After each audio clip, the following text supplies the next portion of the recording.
Good evening, everyone. Thank you and welcome. I'd like to start off by acknowledging that the traditional custodians of the land in which we're meeting on, most of us that will be Ngunnawal people as the traditional custodians of the land, but for those who are sitting on other lands, we acknowledge the traditional custodians of those lands as well.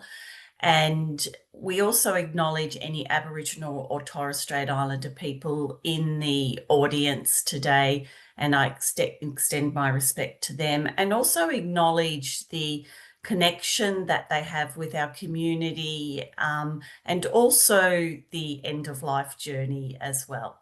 So thank you and welcome.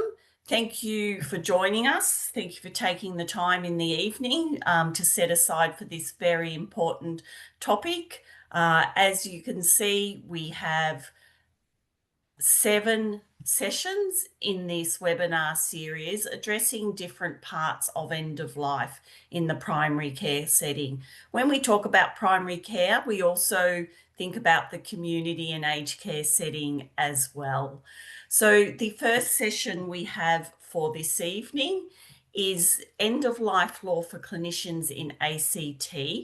And we are joined by, thank you, 2 experts in the field. So we have the first one I would like to introduce is Dr. Katrine Del Villar.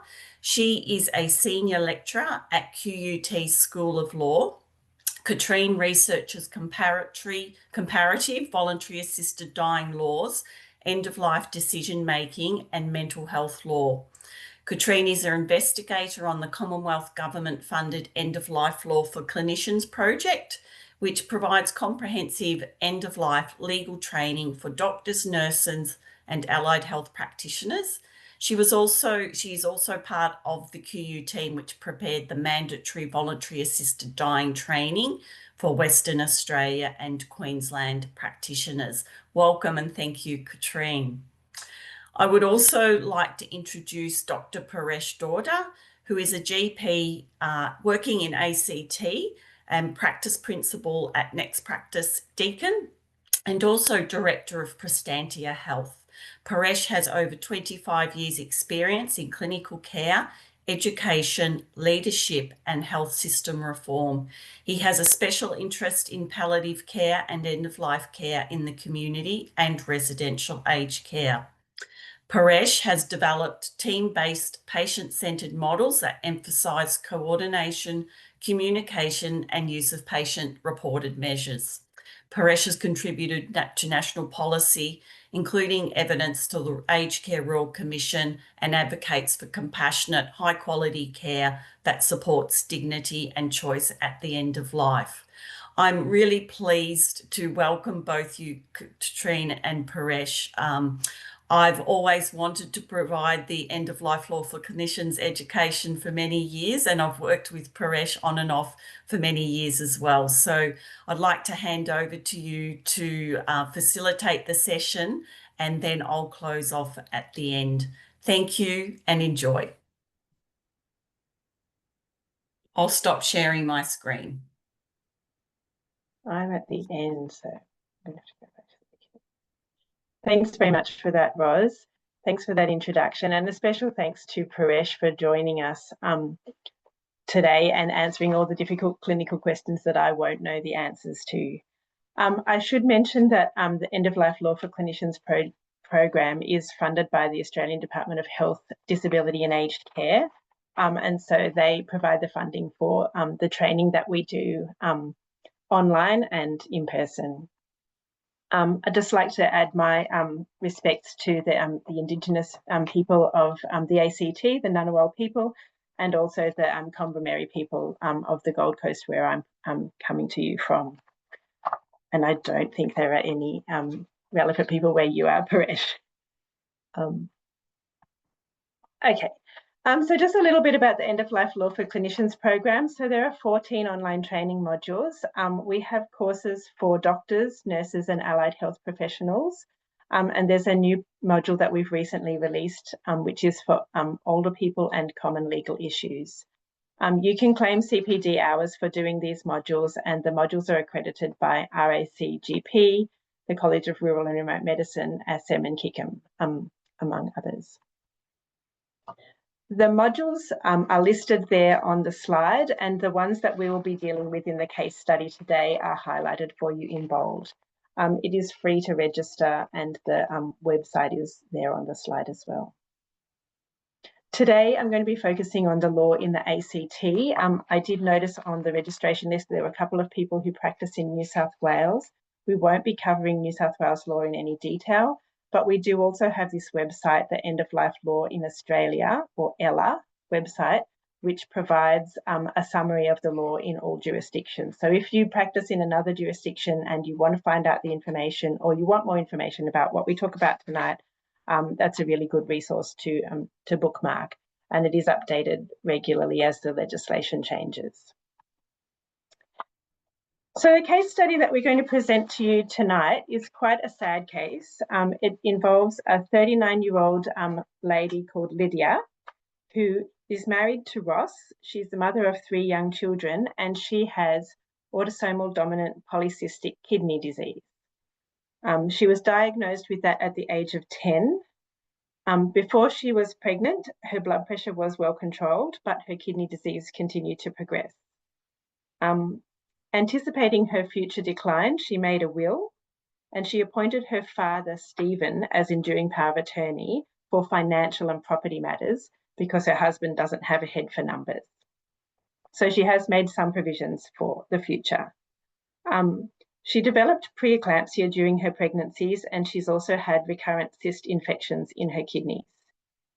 Over the last decade, her kidney function has deteriorated, and her GP has been monitoring that.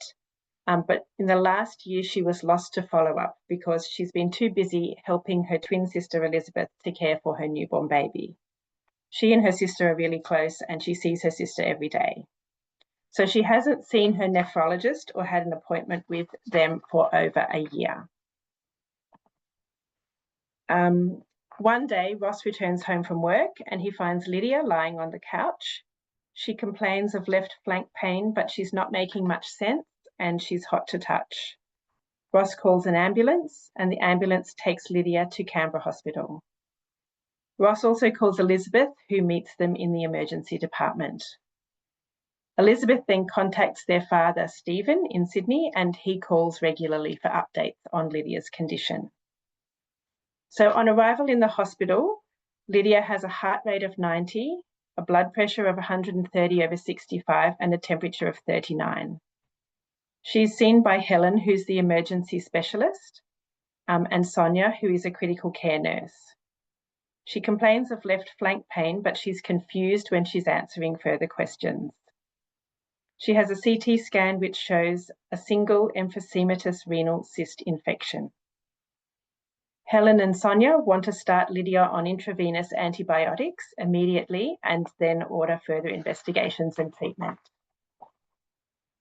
And so the first question that we have is consent required to treat Lydia with intravenous antibiotics?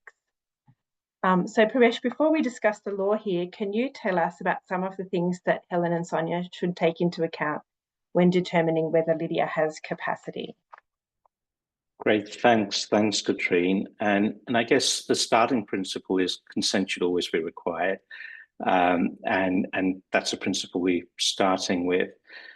I think, when it comes to considering whether Lydia has capacity or not, the sorts of things we want to be looking at and asking ourselves is, does Lydia understand the condition she has, how serious it is, what treatment options are available to her, and does she understand the pros and cons of those treatment decisions? I think from the clinical history sort of presented to us, she's disorientated in time, place, and person. She's got a high fever. It seems like at this moment in time, Lydia doesn't have capacity, but that's something we want to make a quick assessment of, make a decision on, and think about how we proceed forwards. I guess, as a clinician, the other thing that goes through my mind here is she's probably got a sepsis. And so whilst it's not emergency, there's a degree of urgency around treating this and antibiotics. So in our assessment of treatment, we also want to really look at how delayed things might get, because there is a provision, isn't there, under the law around emergency treatment and proceeding with treatment if it is an emergency. Probably doesn't apply in Lydia's case, but we need to keep that at the back of our minds. Yeah, thank you, Paresh. That's spot on. So we have got some slides to go through the law now, and some of this will be repeating what I think Paresh has already explained. So the basic principle is that consent is required to provide medical treatment and to conduct medical examinations. There are two exceptions. One is you don't need consent if it is an emergency, as Paresh said. And the other is that even if a person is consenting to treatment, if it's futile or non-beneficial treatment, then you don't have to provide that treatment, notwithstanding the consent. So for a person to provide consent, valid consent, they need to have decision-making capacity. They need to be making the decision freely and voluntarily, so not under any coercion or pressure. And they need to be making a decision that applies to the circumstances that they find themselves in. In law, an adult person is presumed to have decision-making capacity, but that presumption can be rebutted if there's evidence that their capacity is impaired. The applicable legislation in the ACT is the Guardianship and Management of Property Act, which says that a person has impaired decision-making ability if their decision-making is impaired because of a physical, mental, psychological, or intellectual condition or state, whether or not that's a diagnosable illness. That's not a very helpful test. It's a circular test. So the Canberra Health Services guideline is probably a more helpful way of determining whether a person has capacity or not. And the Health Services guideline, which is taken from the Mental Health Act but applies the principles that Paresh was talking about, says that a person has capacity if they can understand when a decision about treatment, care or support needs to be taken. They can understand the facts relating the decision, and they can understand the main choices that are available to them in relation to that decision. They also need to be able to weigh up the consequences of those choices, understand how the consequences will affect them, and make and communicate that decision. You note at the beginning of this slide, it says the person has these abilities with assistance if needed. So that's a reference to supported decision-making, and there might be things that can be done from a clinical perspective, or there might be family members or carers who can help to explain information to a person in a way that will then enable them to understand that information and make the decision for themselves. So those are our basic principles about capacity. A few other principles that you need to be aware of. Just because a person has certain attributes or behaviours doesn't mean that they have impaired capacity. So, for example, if they have strong political or religious opinions, if they take drugs or take alcohol, it doesn't mean that they lack capacity. You have to look at the person's state at the time, not their status as a person. Capacity is time-specific and decision-specific. So Lydia might lack capacity at this time, but she might have capacity tomorrow or in a week's time. She might have capacity to make this decision, but not have capacity to make other decisions. And as we will see from Lydia's situation, capacity can change and fluctuate depending on your medical situation. And then that final principle again there, that support for decision-making can assist a person to have the capacities needed to make that decision. If there's uncertainty, you can always get a qualified health professional to do a capacity assessment, but I think in Lydia's situation, as Paresh said, time is of the essence, so we probably don't want to be calling a psychiatrist or anything like that. We want to make an assessment quickly, and if she's assessed as lacking capacity, move on to see whether there's somebody else who can make a decision on her behalf. So this is pretty much as Paresh said. This is not quite an emergency situation. It is a time-sensitive situation.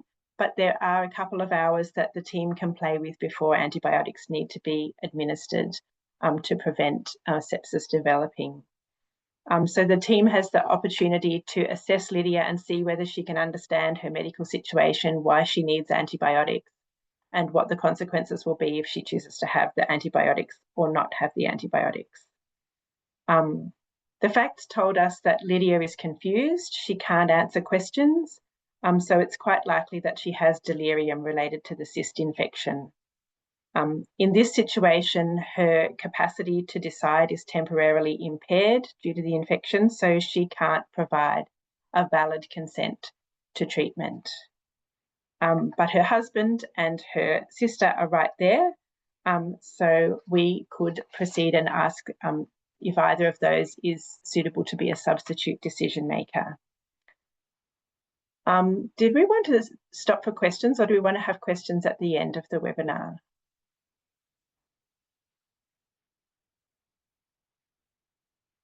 I'll take that as we Katrine, there's no questions in the Q&A. Do participants have any questions for Katrine or Paresh?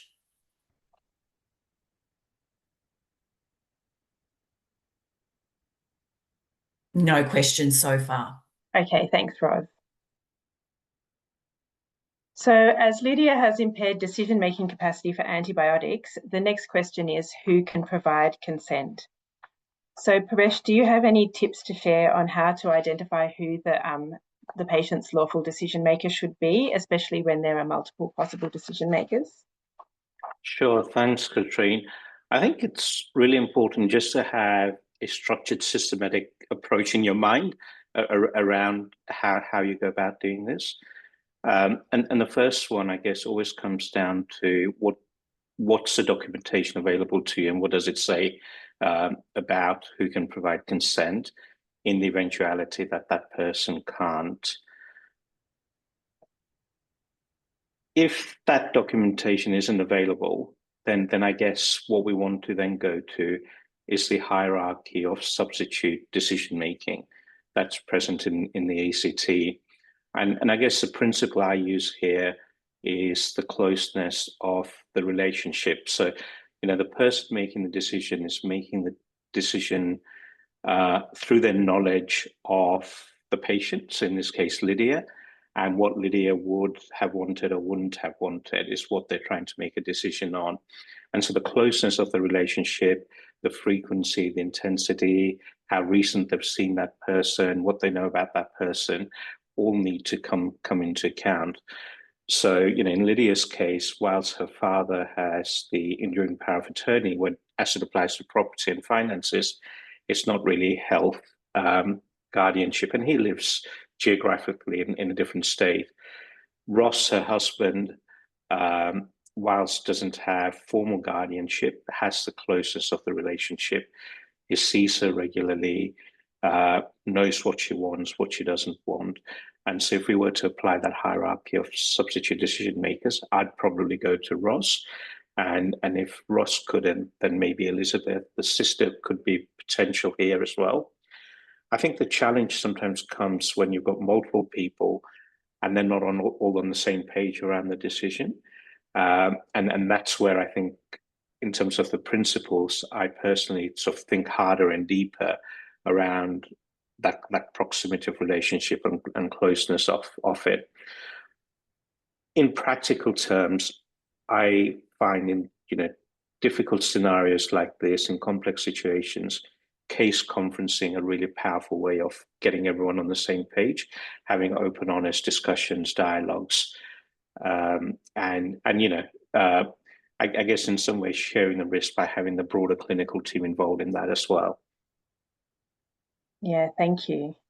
That's really helpful context.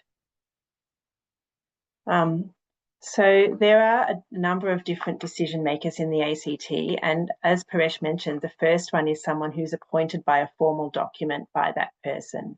So a person can make a health direction in the ACT, which is a formal document with their specific wishes, and that can also appoint a person to make decisions for healthcare matters. Lydia doesn't have one of those. A person can also appoint an enduring power of attorney for healthcare matters, and Lydia doesn't have one of those either. She does have an enduring power of attorney for financial and property matters, but it doesn't extend to her healthcare decisions. So her father doesn't have the power to, the formal power to make decisions on her behalf in relation to her healthcare treatment. It is also possible for a person to have a guardian appointed by the ACT Civil and Administrative Tribunal, but that hasn't happened in Lydia's case because up until now she has had capacity to make decisions for herself. And so, as Paresh said, with no formal documentation and with no guardian formally appointed, then it falls to the statutory default, which is the health attorney. And this is the most common thing. So when the person hasn't provided who's going to be their decision maker, the legislation provides for this. They're not formally appointed. Just a note about decision-making principles. So if there is a health attorney or a health guardian, they need to follow the decision-making principles that are in the Guardianship and Management of Property Act. And so that they either have to support the person to make their own decisions or communicate their wishes, or give effect to the person's wishes if the wishes are known, or if that would significantly adversely affect the person's interests, give effect to their wishes as far as you can without significant adverse impact. Or if their wishes can't be given effect to, or you don't know what their wishes are, make a decision that's in the person's best interest. So those are the decision-making principles that apply to substitute decision makers. If you need more information about that, there's more information on the Ella website about those principles. And this is the hierarchy under ACT law of who can make decisions on behalf of a person. So first is someone, a decision that is stated in the health direction, that's a form. Second is an attorney under an enduring power of attorney or a guardian. And then failing that, it's the first person in order who the health professional believes on reasonable grounds is best able to represent the person's views. So domestic partner is highest in the hierarchy, but they also need to be someone who's able to represent Lydia's views, which in Ross's case, he is. If the health professional felt that Ross was not representing Lydia's views, then they may go on to Elizabeth. Importantly, a health practitioner only needs consent from one appropriate health attorney. So say, for example, Ross is in Sydney on the day that Lydia is taken to hospital by ambulance, but Elizabeth is there. Elizabeth can give consent to treatment on Lydia's behalf because she's there and available and able to represent Lydia's views. And a health professional has to use a form called a health attorney consent to medical treatment form to formally appoint this person as the health attorney and then get their consent, which does raise some concerns about timing, I guess, Paresh. Was there a hand raised, Ros? I think there might have been a question. Yes, there was. Jo Miles had her hand raised. Was there a question put in the chat or not? No. Okay. Oh, hang on. My apologies. Okay, yes, there is. The slide says, chosen by the person's senior treating doctor. Would this apply to a paramedic if not in the hospital environment? Yes, I think it would. So it would be under the legislation. The person who was responsible for making the treatment decisions would have to choose who was the most appropriate person. Thank you. Yeah, thanks for that question. Okay, so in this case, as Paresh said, Ross is Lydia's husband. He's in a close and continuing relationship with her. He's right there in the hospital. He's clearly the best person to make decisions. Elizabeth is also a suitable person, but there's no suggestion that she should replace Ross in this situation. Stephen, the father, lives in Sydney, and so it's going to be much less convenient to get consent from him, and not necessary with Ross there anyway. Okay, so Ross can consent to Lydia having IV treatment, and that happens, and She's still in the hospital, and we go on to part 2. So after she commences intravenous antibiotics, further tests are conducted, and they reveal that Lydia needs a single nephrectomy, which is then performed in the Canberra hospital. She also requires dialysis because her remaining kidney has poor functioning and is likely to cease functioning within 6 to 12 months. So the renal team discusses with Lydia the pathway to a kidney transplant. She's having dialysis 3 times a week. She begins noticing worsening shortness of breath and fatigue, but she thinks that this is part of the dialysis process. She has a new GP, Marcus, who urges her to complete an echo as requested by her nephrologist. And the echo shows mitral valve prolapse, significant regurgitation, and left heart failure with reduced ejection fraction.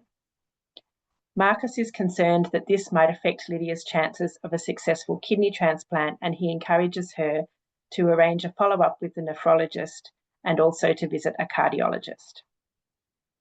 She's waiting an appointment with the specialists, and the next month she develops a severe headache that won't go away, so she comes back to the Canberra hospital and she presents to the emergency department. The investigations then show that she has a leaking cranial aneurysm, and at a meeting that afternoon, the renal and neurosurgical teams advise Lydia and Ros that unfortunately she has a poor prognosis. The aneurysm is not amenable to surgery or treatment. And because there's a high likelihood that it will rupture, Lydia is no longer a candidate for a kidney transplant because her survival post-rupture is unlikely, and if she did survive, it would only be with significant side effects and cognitive deficits. So Lydia and Ros are devastated by this news, and Lydia begs the treating team to provide all possible interventions to keep her alive. Ros becomes really upset and tells the medical team they are depriving his children of their mother. So I did tell you it was a difficult case. The next question is, can the clinical team decide not to offer a transplant to Lydia? And before we answer that question, Paresh, have you ever been in a situation where you've had a patient or their family who have asked for treatment that's not clinically indicated? And if so, how did you manage that? Thanks, Katrine. Yeah, look, sadly, it is not an uncommon scenario. And so as clinicians, we do experience this, often. It's difficult. It's often emotionally charged. And so the empathy and sensitivity with which we handle the situation is really, really important in my experience. I think when a treatment is potentially futile or non-beneficial, then a clinical team can decline that treatment and can refuse it. But as I say, the sensitivity of managing that is really important to have, again, comes down to conversations, relationships, having open, honest conversations, understanding the patient's or relatives' ideas, concerns, expectations, using that as a vehicle to guide ongoing conversations around why the clinical team feel that treatment would be non-beneficial or futile. To try and help everyone get on the same page is really important. Again, this is another place where I find case conferencing so useful in terms of having the clinical team there, having the patient and their carers and the family there, and being able to really try and have conversations that gets everyone on the same page. And sometimes I find you can't do it in one sitting. You have to do it, on 2 or 3 different sittings. So time, sensitivity, empathy are almost the critical element to try and negotiate a way forward in this sort of situation. Yeah, thanks Paresh for providing that clinical perspective. This is a situation, I think, where the law is very simple and really doesn't help you much. And I think it's all going to be down to your clinical expertise and how you conduct yourself with empathy and how you manage the relationship with the patient and the family. So the law simply says that if the treatment is futile or won't have a benefit to the patient, then it does not have to be provided to the patient. So whether treatment is futile is decided by the clinical team on a case-by-case basis. And the factors that are considered include the person's treatment goals, whether those goals can be achieved by giving alternative treatments, the risks, benefits, and burdens of further treatment, and the person's prognosis and quality of life. Courts have usually supported clinical decisions not to provide treatment that is considered to be futile, especially if multiple doctors unanimously agree. But as Paresh said, that's only the beginning of the situation. So ultimately, there's going to be lots of conversations that are had between the family and the treating team to reach agreement on decision making in this really tricky area. So yes, the clinical team can choose not to offer Lydia a kidney transplant. At this stage, a month after the initial presentation, there's no suggestion that Lydia lacks capacity, so Lydia should be involved in all the discussions. She'll need to have explained to her that she has a really poor prognosis, that she's not going to benefit from a kidney transplant because the likelihood is that the aneurysm will rupture a short period of time after that, and it wouldn't be good medical practice to provide that treatment in this situation. So Lydia and her husband can't require the doctors to provide the transplant, and it would be lawful not to offer that treatment. But ultimately, it's going to come down to the discussions that you have with the patient and their family. Playing devil's advocate, if Lydia lacked capacity, would the situation be any different? So the answer is no. The same principle applies, that even if the family requests treatment for Lydia, health professionals don't have to provide treatment that is futile or will not provide any benefit to the patient. Okay, so Lydia goes home, and over the coming weeks, she reflects on the situation that she finds herself in. She's on dialysis and she has an impending aneurysm. She's experiencing increasing kidney pain, and she's also experiencing distress at the thought of what might happen to her when her aneurysm ruptures. She doesn't want to continue being left as a paraplegic or a quadriplegic or with other significant deficits if the aneurysm ruptures. She thinks her husband's going to have enough work to do looking after the children. She realises that her remaining kidney has a limited prognosis, and she thinks that maybe the better option might be to request voluntary assisted dying. But her husband, Ross, has voiced strong opinions against voluntary assisted dying. So Lydia goes to a follow-up appointment with her GP, Marcus, and she says she wants to access voluntary assisted dying. Ross gets angry and storms out of the appointment, saying Lydia has given up. Paresh, do you have any insights into how you can help other health professionals to navigate this undeniably tricky space? Yeah, thank you, Katrine. It is tricky, isn't it? Again, I think coming back to principles and values is the guiding, mechanism I use. I think Marcus's duty of care here is to Lydia, and it's important he supports Lydia in what she, is requesting and wanting, and VAD soon will become an end-of-life choice in the ACT, and one of the options. So it's important Marcus kind of considers that and provides that duty of care. Marcus can, of course, have a conscientious objection to VAD, but that doesn't take away his duty of care to Lydia. And in that sort of scenario, in that sort of situation, I think it's about still providing Lydia with the broader primary care, providing her with information about VAD, making the appropriate referrals so she can have at least a discussion around VAD, her eligibility for VAD, and if that's met, then proceed to that if that's what she wishes to do. And in the ACT, there will be a VAD care navigator service, for example, which Marcus could refer Lydia to if he doesn't want to be involved in VAD himself, but he needs to just support Lydia, give her information, explain his position, and then make the appropriate referrals and continue her broader primary care. Yeah, thank you. That's really helpful. So what we're going to do now is we're going to do a little brief introduction to the law on VAD, Voluntary Assisted Dying. I note that on Roz's initial slide, there's a whole seminar on this, number 7 in the series. So this is just a taste tester. So VAD is a medical service that's offered to a person, an adult with a terminal illness, and it's where they can request medication from a health practitioner to take or have administered to them to end their life.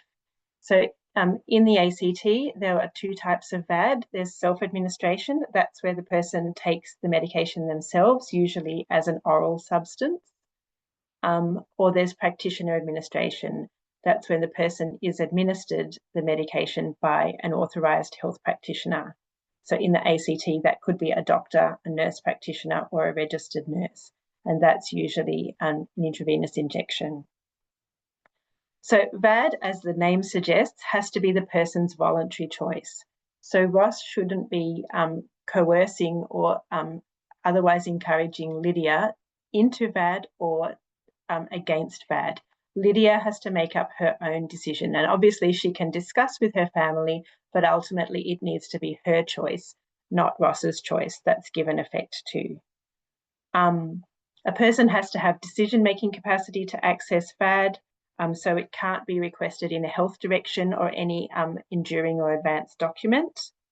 And the person needs to retain capacity throughout the request and assessment process. So right up until the time that the medication is dispensed in the case of self-administration or administered in the case of practitioner administration. It's also really important to say that providing a person with pain or symptom relief, for example, morphine or other drugs for relief of pain, is not VAD. VAD is a highly regulated formal process where the person makes a choice to have particular medication to end their life. It's not about pain or symptom relief. And in many cases, people receive palliative care right up until the time when VAD is administered to them. And in the ACT and in all Australian states, only health practitioners who have undertaken mandatory training and who meet other requirements can be authorised to provide VAD. So there's quite a highly regulated legal process surrounding it. Moving on to the legal obligations that Marcus has. So Marcus, as Paresh said, has a choice whether he wants to participate in VAD or not, and he has a right to conscientiously object. This doesn't have to be an all or nothing thing. So Marcus might decide that he doesn't want to be a VAD provider, but that he's happy to have conversation with Lydia, for example. Or he might say that he's happy to do an eligibility assessment, but he doesn't want to be an administering practitioner. So a person can say that they're comfortable with certain aspects of the VAD process, but they don't want to participate in other aspects of the VAD process. If the person doesn't want to participate in VAD, then there is an obligation under the legislation to provide the person with information about services that do participate in VAD. And in the ACT, as Paresh said, there's the Care Navigator service, which has been established. So a person with a conscientious objection has to give a patient who asks for VAD the details of the VAD Care Navigator service within 2 business days of refusing the request. All health professionals have the ability to talk to patients and their families about VAD if the patients and families ask for information. So there's no limitation on that. There's also no time to really get into this today, but the legislation in the ACT has particular obligations on facilities. Hospitals, hospices, residential aged care facilities have varying obligations to allow aspects of VAD to occur or to allow VAD practitioners to enter onto the premises. There's more information about that in the ELK module and on the ELA website, but that's not the primary purpose of today's discussion. The other thing that Marcus needs to be aware of is that there are particular obligations when initiating discussions about VAD. So in this case, it was Lydia who initiated the discussion. She came to Marcus and said, I would like to proceed with VAD. But if Marcus thought that it was a suitable option for Lydia, he is able to raise the topic with her if he believes that she has a condition that's advanced and progressive and causes death, and we will look at the eligibility criteria in a little while, provided he has the expertise to appropriately discuss all her treatment and palliative care options with her and inform her of those options and outcomes. So it's not appropriate to have a discussion about VAD in the absence of also discussing other treatment and palliative care options. If you're not a medical practitioner or a nurse practitioner, if you're another registered health professional, you are able to initiate discussions about VAD in the ACT if you believe that the person has an eligible medical condition, provided that you also inform the person that there are palliative and treatment options available and that they should discuss those with a doctor. So again, an obligation to talk about VAD only in the context of other treatment and care options. These restrictions don't apply to family and friends. They only apply to registered health professionals, which in the ACT is broadly defined and includes social workers and counsellors who I know are not actually technically registered health professionals. So just reiterating those obligations. So in Marcus's case, Lydia has made a first request to him. He's got two choices. He can accept that request or refuse that request.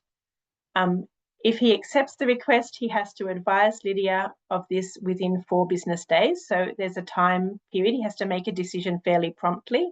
And if he accepts, he becomes Lydia's coordinating practitioner. At this point, he also needs to give her prescribed information about VAD. And there are going to be information sheets which will be available for practitioners to give to their patients. Similarly, if Marcus refuses Lydia's first request, he has to advise her of this within 4 business days. Now, he has to refuse the first request if he is not eligible to be the coordinating practitioner. So if he hasn't done the mandatory training or if he doesn't meet the other mandatory requirements, he has to refuse the request. He also can refuse the request if he has a conscientious objection. And in that case, he has to let Lydia know in writing within 2 business days of the contact details of the Care Navigator service. So there are specific legal obligations for all health practitioners who receive a first request, whether they accept it or not. So in this case, Lydia has made a first request, so Marcus has to provide her with information. If he wants to be involved, he accepts the request and becomes a coordinating practitioner and gives her information about the VAD process. If he doesn't want to be involved, he refuses the first request within 4 business days and he tells Lydia of his decision and he has to provide her with the contact details of the Care Navigator service or a VAD practitioner. So in our case study, Marcus decides that he is going to accept Lydia's first request. He's done the required training and he meets the requirements to be a VAD coordinating practitioner in the ACT. And so then he proceeds to undertake a first assessment to determine whether Lydia is eligible for VAD. And we're just going to really briefly look at the eligibility criteria for VAD in the ACT. There is one more criterion on the next slide. So the first criterion is that you need to be aged 18 or over, which Lydia clearly is. You need to have lived in the ACT for at least the previous 12 months, unless you have a residency exemption. And the residency exemptions are fairly broad, so they're for people who, for example, live in Queanbeyan but work in the ACT or receive medical treatment in the ACT, or people who have moved to the ACT to be cared for by family or friends who live in the ACT, or Aboriginal or Torres Strait Islander people who have substantial connections to the ACT and wish to die on country. those kinds of things. So there is an ability to have an exemption if you haven't lived in the ACT for the previous 12 months. So you need to be 18 or over, have lived in the ACT for 12 months, have decision-making capacity at the time and throughout the process, and be acting voluntarily and without coercion. And the final criterion is the medical one. Now, in the ACT, it is a little different to all of the states in that no time frame to death is prescribed. So a person needs to have a condition that is advanced, progressive, is expected to cause death, and is causing intolerable suffering to the person. And the legislation helpfully defines each of those terms. So a condition is advanced if a person's functioning and quality of life has declined or is declining and is not expected to improve, and other treatments that are available and that are acceptable to the person will not be beneficial, and the person is approaching the end of their life. So again, as I said, there's no time frame, but they're declining, treatments are not beneficial, and they're approaching the end of their life. The condition also needs to be progressive, so it can't be a stable condition. It needs to be deteriorating and continuing to deteriorate. So, for example, a person who is a paraplegic or a quadriplegic will not meet this criterion. And it needs to be causing physical or mental suffering to the person that is intolerable. This is a subjective test, and the suffering can be caused either by the person's condition or by treatment for the condition, or by future possible medical complications of the condition, or anticipated suffering about the future progress of the person's condition, or about future treatment that the person's going to require. So it's a bit of a mouthful, but that is the test in a nutshell. So would Lydia meet these criteria? So I think that in summary, Lydia would meet the criteria on the basis of her kidney disease alone. So she's over 18, she's lived in the ACT for several years, she currently has decision-making capacity, and she has made a voluntary request to Marcus, her GP. Her condition is advanced, so her kidney function is deteriorating, we know that. A transplant is not an option for her anymore, and furthermore, there's a high risk that her cranial aneurysm is going to rupture. So there's not likely to be any improvement in her condition. And her condition is also progressive. So her kidney is going to continue to deteriorate and is likely to cease functioning within 6 to 12 months. In addition to all of that, she's got an aneurysm that's likely to rupture, and if that happens, may cause her death. She clearly is experiencing intolerable suffering from this because she has made a request for VAD, and she's anticipating significant suffering if the aneurysm ruptures in the future, and significant pain as well. So Marcus has decided to become Lydia's coordinating practitioner. Lydia is likely to be eligible for VAD. She's starting to go through the VAD request and assessment process when a palliative care nurse named Ruben comes to visit her at home. He's there to deal with her pain management, and she complains that she's not feeling very well. She has nausea, she has a sore neck, her vision is changing, and she's got a terrible headache. So Ruben gives Lydia some morphine and ondansetron, which were charted by the palliative care team for the pain. He calls an ambulance and he calls her husband, Ross. Her respiratory rate drops and she's rushed to hospital. At the hospital, she has a CT scan and it shows that the aneurysm has ruptured with tonsillar herniation. And Lydia, unfortunately, passes away that afternoon. Ruben is very upset by this and believes that he's played a role in Lydia's death by providing her with pain relief. So our final question to consider is whether it was lawful for Ruben to provide pain relief to Lydia. And before we get to that, Paresh, have you been in a situation where you've experienced hesitance by healthcare staff to prescribe pain medication or to deliver pain medication to patients in situations like this? And how have you navigated these kinds of situations? Thanks, Katrine. Yeah, look, it is again, a fairly common occurrence and scenario. I, again, find principles really helpful. So, here, again, the goals of care for Lydia have been pretty clearly articulated.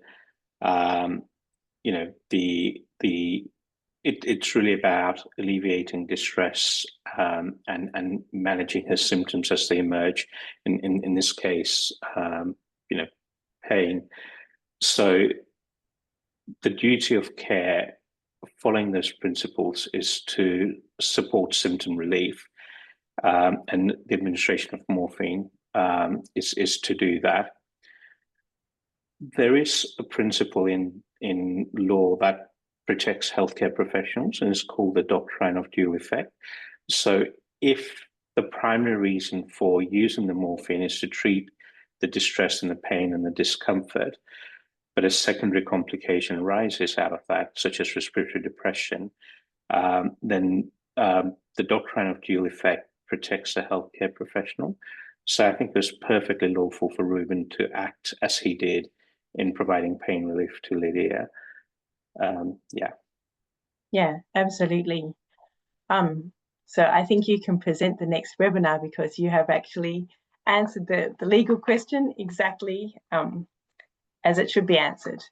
So there is a doctrine called double effect or dual effect, as you've referred to it, which says that if medication is provided for the purpose of pain relief and a person's death unintentionally results, then the health professional is protected from liability as long as their intention was to relieve pain and symptoms, not to hasten death, which is clearly what the situation was here with Ruben providing pain relief to Lydia. It's important to emphasise that providing this kind of pain and symptom relief is not voluntary assisted dying. So voluntary assisted dying is a formal regulated process which requires 2 doctors to certify that a person is eligible, many forms to be filled in, and very particular medications are provided. This is ordinary medical practice and is not a form of voluntary assisted dying. In the ACT, there's an unusual provision in the Medical Treatment Health Directions Act of 2006, which says that a person has a right to relief from pain and suffering to the maximum extent that is reasonable in the circumstances when they have requested treatment to be withdrawn, either through a direction in a health direction or if the person's attorney has requested that under an enduring power of attorney. So this is not Lydia's situation because she doesn't have a health direction and she doesn't have an enduring power of attorney for medical matters. But in a situation where you have a patient that does have one of those documents, there's a specific legislative right to the maximum reasonable pain relief in those circumstances. So that is in addition to the common law doctrine of double effect, which we referred to on the previous slide.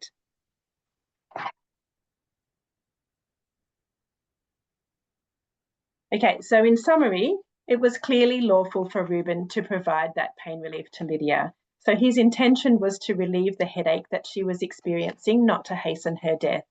And he was acting on the palliative care team's instructions. So the prescription of those drugs had been authorised and he was administering the drugs in the doses that had been prescribed. These are not legal requirements in the ACT, but it is worth mentioning that whatever Ruben does needs to accord with his professional obligations. So he needs to provide care in good faith and with reasonable care and skill, and what he did clearly met those standards. So Lydia was experiencing terrible pain. The drugs had been prescribed for her. He administered them in the prescribed quantities. That was reasonable and was good medical practice. So his actions would be protected by the doctrine of double effect. And we now come to the end of our webinar. Just a repeat reminder that these are the modules that you can do in the End of Life Law for Clinicians course. You can do one module or all the modules. When you sign up, you get to choose which ones are particularly relevant to you. And at the end of this webinar, we would really value your feedback. So if you can scan the QR code and tell us what you think of this webinar, we would really appreciate hearing from you. And now I think, Roz, if we have any questions, it might be time for those. Thank you, Paresh and Katrine. There are no further questions at the moment in the chat. Does anyone else have a question that they would like to write in the Q&A box that we can give to Paresh and Katrine, please?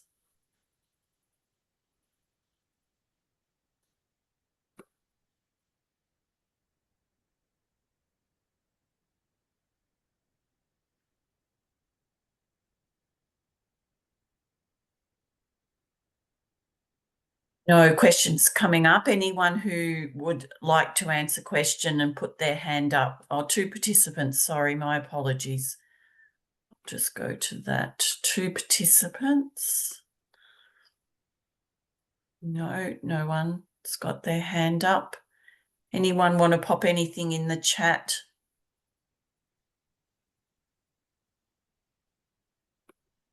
It looks like Joe and Linda have their hands up. So my understanding is that, Joe, did we answer your questions? You've with the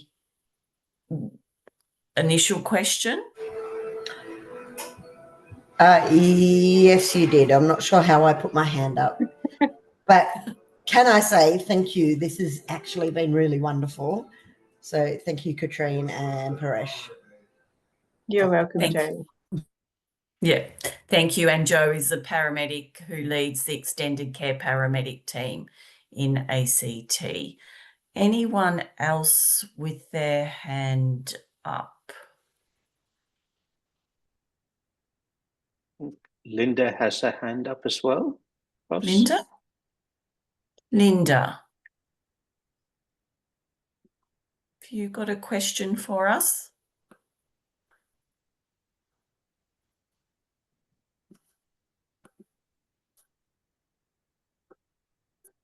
No. It looks like Linda may have put it in the Q&A as well. So if someone's lived in the ACT all their life and moved to another state and has not been there for 1 year, can they come back to the ACT for VAD? Great, thank you. Yeah, that's a really good question. So my understanding is, yes, they could, but they would have to apply for an exemption. And I think if they'd lived in the ACT for most of their life and then they moved away and then came back, I think an exemption would likely be granted under the current VAD Act.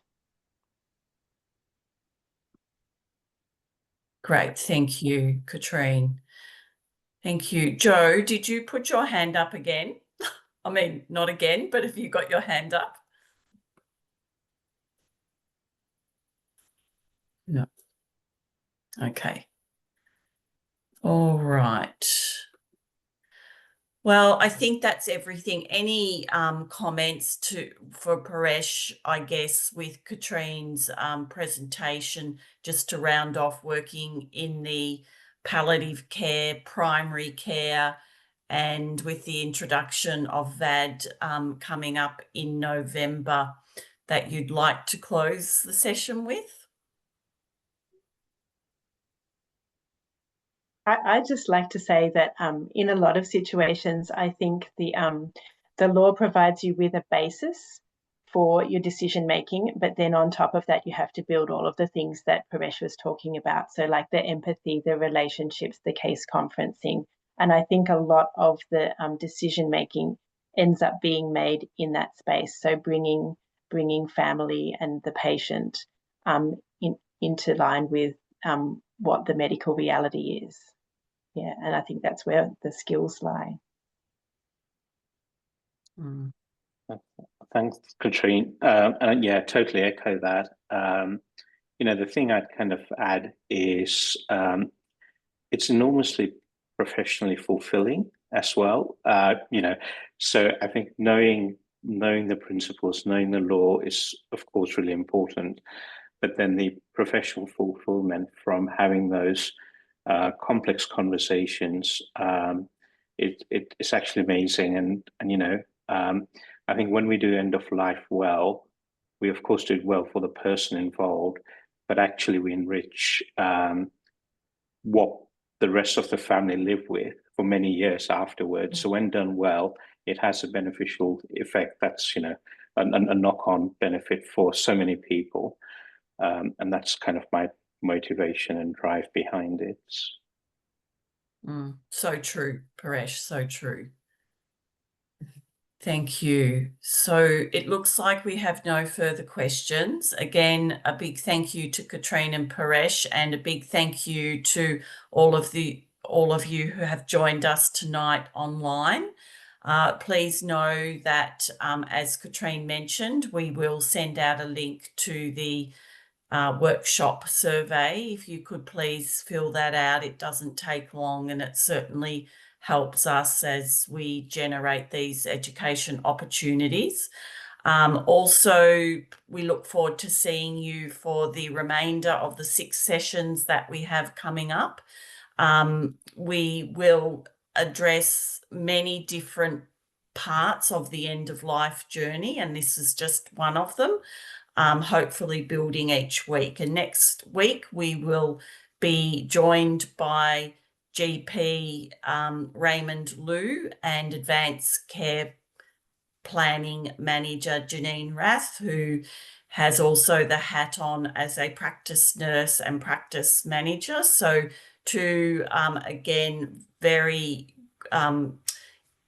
insightful presenters for next week as we continue to build this end of life series. So thank you, everyone.